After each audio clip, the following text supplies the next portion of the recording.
Hello everyone, and welcome to this month's participant webinar entitled A Guide to Good Carbs. And our subheading here is a look behind the headlines to appreciate the value of good carbohydrates in our diet. As always, this is Gary Sams, the Chief Wellness Officer for Ebix Benefits Administration and Wellness. And we have another treat this month in that because this is definitely a nutritional topic, talking about carbohydrates, I've asked our resident expert, Lisa Lindberg, to come back with us and really provide us with the information and the content for this monthly webinar. The topic of carbohydrates is something that is in the news quite a bit these days, and particularly as we're recording this presentation, it's the start of the year, and many people have goals and New Year's resolutions related to maybe dietary changes or weight loss, and so they start to think about their diets, and particularly, should I eat carbs or not? Should I have a protein-based diet, a plant-based diet? And of course, you recall that Lisa did a presentation last year about the popular diets and the good, the bad, and the ugly about some of those that we hear about. So we're going to continue that kind of frame or approach this month and really talking about carbohydrates. And what I hope that you get out of this is the fact that good carbohydrates, it's not an oxymoron. There are actually good carbohydrates, and they're an important, essential part of our diets. So with that, Lisa, I'll let you get to the details, and thanks so much as always for the information you'll share with us.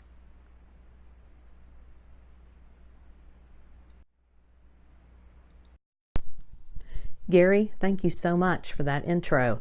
I am super excited to be back with you this month to talk about carbohydrates and to help us decipher what are good carbohydrates and what are bad carbohydrates. Are you confused by all the headlines and propaganda when it comes to carbohydrates? You can't really open a newspaper, turn on the TV, open up your social media without seeing ads for different diet plans that promote reducing carbohydrates or plans that promote increasing carbohydrates. In addition, our friends post about how they had success on a certain plan when they reduced their carbohydrates, when they took certain things away, or when they added things to their diet. So, as with most nutrition information, it really is important that we look past the headlines and hype to determine what is best for our own health. Once we are presented with unbiased information, we can make an informed decision about what we want our own nutrition program to look like. That is always our hope here at Ebix, that the information we present will give you the tools to make the best decisions in your own personal health journey. So let's get to it.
Let's first ask this question. What are carbohydrates? Carbohydrates are one of the two principal nutrients used by the body for fuel. The second nutrient our body uses for fuel is fat. But for our purposes today, we will focus on carbohydrates. Carbohydrates, along with protein and fat, are referred to as macronutrients.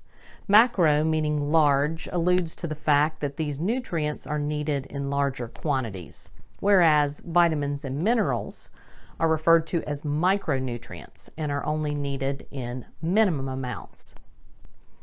Carbohydrates are a main fuel source for some of our cells, especially those in the brain, nervous system, and our red blood cells.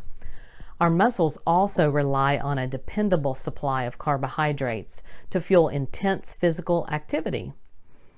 Carbohydrates provide on average 4 calories per gram, and as a reference, protein also supplies 4 calories per gram, and fat supplies 9 calories per gram. Carbohydrates are a readily available fuel for all cells, both in the form of blood glucose, also referred to as blood sugar, and in the form of glycogen, which is stored in the liver and the muscles. Chemically, carbohydrates can be defined as neutral compounds of carbon, hydrogen, and oxygen. Carbohydrates come in simple forms, such as sugars, and in complex forms, such as starches and fiber, which you are probably familiar with. But if we want an easy definition of carbohydrates, my favorite definition of carbohydrates is anything that grows in the ground. So think of everything that you can think of that grows directly in the ground or on a tree or a shrub. The first foods that probably come to mind are fruits and vegetables, which fruits and vegetables are definitely carbohydrates. Other foods that grow in the ground are sugarcane, wheat, and corn, which are also carbohydrates. Despite their important role as a calorie source, some forms of carbohydrates promote health more than others. If carbohydrates could be defined as good or bad, what parameters would we use to define them? Let's look at 3 characteristics we could use to define carbohydrates as good or bad. The first is nutrient density.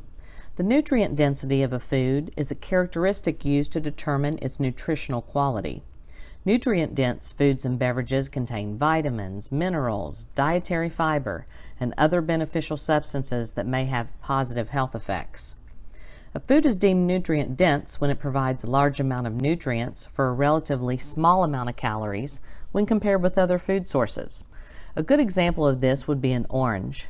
It contains a large amount of vitamin C, so it would be a nutrient-dense food for vitamin C.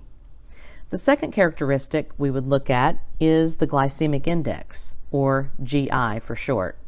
The GI is a measurement of how a carbohydrate-containing food raises your blood sugar. The GI is a ratio of the blood sugar response to a given food compared to a reference food. In this case, the reference food is pure glucose. The index goes from 0 to 100, with 100 being the glycemic index of pure glucose. The GI of a food is influenced by the fiber content, the food processing, and other macronutrients, meaning that if a food also contains protein or fat, in addition to the carbohydrates, the GI would be lowered. Carbohydrates with the low GI value are more slowly digested, absorbed, and metabolized, and cause a lower and slower rise in blood glucose levels, which is a good thing.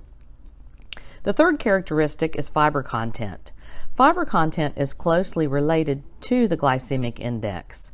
The fiber content influences the rate at which the carbohydrates are digested. The higher the fiber, the slower the digestion, which results in a lower and slower rise in blood sugar levels. In addition, the consumption of fiber has many additional health benefits, such as reducing blood cholesterol, promoting intestinal regularity, and possibly reducing the risk of cardiovascular disease and gallstones. Fiber also helps fill you up, and as a bonus, your body does not absorb fiber, so you don't have to count it in your total carbohydrate count. Despite their important role as a calorie source, some forms of carbohydrates promote health more than others. If carbohydrates could be defined as good or bad, what parameters would we use to define them? Let's look at 3 characteristics we could use to define carbohydrates as good or bad. The first is nutrient density. The nutrient density of a food is a characteristic used to determine its nutritional quality. Nutrient-dense foods and beverages contain vitamins, minerals, dietary fiber, and other beneficial substances that may have positive health effects. A food is deemed nutrient-dense when it provides a large amount of nutrients for a relatively small amount of calories when compared with other food sources. A good example of this would be an orange. It contains a large amount of vitamin C, so it would be a nutrient-dense food for vitamin C. The second characteristic we would look at is the glycemic index, or GI for short. The GI is a measurement of how a carbohydrate-containing food raises your blood sugar. The GI is a ratio of the blood sugar response to a given food compared to a reference food. In this case, the reference food is pure glucose. The index goes from 0 to 100, with 100 being the glycemic index of pure glucose. The GI of a food is influenced by the fiber content, the food processing, and other macronutrients, meaning that if a food also contains protein or fat, in addition to the carbohydrates, the GI would be lowered. Carbohydrates with the low GI value are more slowly digested, absorbed, and metabolized, and cause a lower and slower rise in blood glucose levels, which is a good thing. The third characteristic is fiber content. Fiber content is closely related to the glycemic index. The fiber content influences the rate at which the carbohydrates are digested. The higher the fiber, the slower the digestion, which results in a lower and slower rise in blood sugar levels. In addition, the consumption of fiber has many additional health benefits, such as reducing blood cholesterol, promoting intestinal regularity, and possibly reducing the risk of cardiovascular disease and gallstones. Fiber also helps fill you up, and as a bonus, your body does not absorb fiber, so you don't have to count it in your total carbohydrate count. So let's take a look at some bad carbohydrates and run them through those filters that we just talked about: nutrient density, glycemic index, fiber content. We're going to start with an easy one, a 20-ounce regular soda. Obviously, a regular soda is a bad carbohydrate, but why? Well, 100% of the calories in a soda come from carbohydrates in the form of sugar or high fructose corn syrup.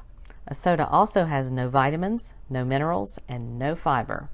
So, very high on the bad carbohydrate list. How about a white potato? A medium white potato has about 170 calories, with about 85% of those calories coming from carbohydrates. It has a little bit of fiber. The glycemic index of a white potato is high at around 75 to 80 on the scale of 100, if you recall. It does have, though, some potassium, vitamin C, and vitamin B6. If you eat that potato alone, it would still be a bad carbohydrate, though, because of the effect on blood sugar. But how often do we eat a baked potato by itself? We usually have some protein on the side, put a little bit of butter on the potato. So if we introduce some other macronutrients, as discussed in our explanation of the glycemic index, it would lower that effect on blood sugar. So if you're going to have those bad carbohydrates, have something on the side with them, and also reduce the amount that you're having. Finally, let's look at a plain bagel. An average plain bagel has around 300 calories and close to 60 carbohydrates. It has a little bit of protein and a little bit of fiber. Unfortunately, a plain bagel contains mostly refined grains, which means that refining process removes most of the fiber, vitamins, and minerals. It has a high glycemic index, and although it is a good source of iron, the trade-off of the spike on blood sugar isn't worth it. So as with the potato, we could cut that bagel in half, add some cream cheese and maybe some smoked salmon on top of that, and that's also going to lower those effects. So when you think about the bad carbohydrates, think about how you can lower the quantity and also maybe have something else on the side with it. The obvious bad carbohydrates like candy, sugary breakfast cereals, white potatoes, those refined grains that have been stripped of the nutrients, we definitely want to lower our intake of those. Let's get to the good carbohydrates. Those carbohydrates that are low on the glycemic index, high in fiber, and loaded with nutrients. Topping that list are our leafy greens, things like spinach and kale. So just to give you an idea, 1 cup of kale only has 33 calories. It has 133% of your daily value of vitamin A, and it's also loaded with vitamin C, calcium, vitamin B6. Spinach is right up there with kale, low in calories. It has fiber, folate, vitamin C, vitamin A, vitamin K. If we move on down the list of vegetables, the cruciferous vegetables like broccoli, cauliflower, and cabbage are very nutrient dense and very low in calories. All of our other vegetables like carrots, bell peppers, you just get such an array of nutrients from all of our fruits and vegetables. If we look at fruits in particular, berries top the list because the berries like blueberries, blackberries, strawberries are very low in sugar. For example, 1 cup of blueberries only has about 80 calories, 3 grams of fiber, 20% of your daily value of vitamin C. They're also loaded with manganese and vitamin K. Now, some other carbohydrates that are good for us that fill us up a little bit more, we move on to those starchy vegetables like your squashes and sweet potatoes and parsnips. Steel cut oats and whole oats are an excellent carbohydrate. Both of those are. They're loaded with fiber. They have some protein in it and iron. If we move on down to our legumes and beans and lentils, one legume that I particularly like is chickpeas, which are also called garbanzo beans. They have a lot of fiber, folate, protein, iron, and magnesium in those. So if you're a hummus eater, you definitely are getting some good carbohydrates in hummus. I noticed at my local grocery store in the deli section, there is a whole variety of different flavors of hummus, like red pepper hummus or olive oil and rosemary hummus. I like to buy that and dip some carrots in there or some high fiber crackers in hummus. The other item on our good carb list is 100% whole wheat breads. But I will caution you there to really look at that label, make sure it's 100% whole wheat, that it's high in fiber and low in sugar. So there you have it, the good, the bad, and the ugly when it comes to carbohydrates. A couple of final notes. Number 1, portion sizes matter, especially when it comes to the not so good carbs. Enjoy them once in a while in small amounts. Number 2, if most of your carbohydrates that you consume typically come from a box or a bag, so things like cookies, crackers, and chips, try adding a new good carbohydrate once a week. Over the course of a few weeks and then a few months, you will have pushed out a lot of those bad carbohydrates and replaced them with some new nutrient-dense ones. And finally, and most importantly, be a food investigator. For the carbohydrates you purchase that are not in their natural state, like fruits and vegetables, read your nutrition labels, turn that package around, and focus on the nutrient content, the fiber, and those ingredients.